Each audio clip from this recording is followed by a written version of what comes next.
கும்பராசிக்காரர்களுக்கான சித்தர்கள் சூட்சமமா வழிபடணும். இந்த முருகனை நீ கையெடுத்தா போதும், உனக்கு எல்லாமே வெற்றி பெறும் அப்படின்னு சொன்ன சித்தர்கள் வழிகாட்டி வழிபட சொன்ன முருகப்பெருமான் எந்த கடவுள்? 11ஆம் இடம் கும்பம். கும்பம்னா கும்ப பானை. இந்த கும்ப பானை வந்து எந்த நிறைகுடம் வெறுங்குடம் எதுவாக இருந்தாலும் அது மதிக்கிற மாதிரி தான். அப்போ கலசம்னு ஒன்று வச்சுக்கிட்டாவே அது வந்து தெய்வீகம் அப்படின்னு இருக்கு. அப்போது இந்த ராசியில் பிறந்தவங்க வாகனமலை அப்படின்னு சொல்லுவாங்க.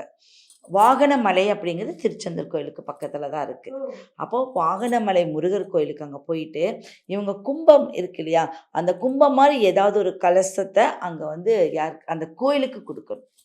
அப்போ அந்த கோயிலுக்கு கொடுக்கும்போது அவங்க அதை யூஸ் பண்ண இவங்களுடைய வீட்டில் தெய்வீக கடாட்சம் வந்துக்கிட்டே இருக்கு. கலசம் மாதிரி ஏதாவது கொடுக்கணும். நம்ம கலசம் மாதிரி சொம்பு வந்து கலசத்துக்குன்னு யூஸ் பண்ணுற மாதிரி சொம்பு வாங்கி கொடுக்கணும். அது ஒற்றைப்படையில் வாங்கக்கூடாது, 1 2 இல்லாட்டி 5.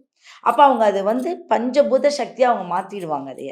அப்போ உங்களோட வீட்டுக்கு இந்த தான தர்மம் உங்களுடைய பிரச்சனைகள்லாம் தீர்க்கக்கூடியதாக இருக்குது. ஞானமே இல்லை அப்படின்னு சொல்கிறாங்க. தன்னுடைய வீட்டில் இருக்கிற குழந்தைகளுக்கு எவ்வளோ படித்தாலும் வந்து அதை மறதி ஆகுது. எனக்கும் வந்து அப்பப்போ மைண்ட் லாஸ் ஆகுது. எதுலேயும் இன்வால்மெண்ட்டு, ஒரு விஷயத்தை இன்வால்மெண்ட்டாக செய்ய முடியலன்னு சொல்கிறாங்க இல்லையா, அந்த மாதிரியான விஷயங்களுக்கு எல்லாமே இந்த இடத்துக்கு போகிறது சிறப்பான ஒரு விஷயம்.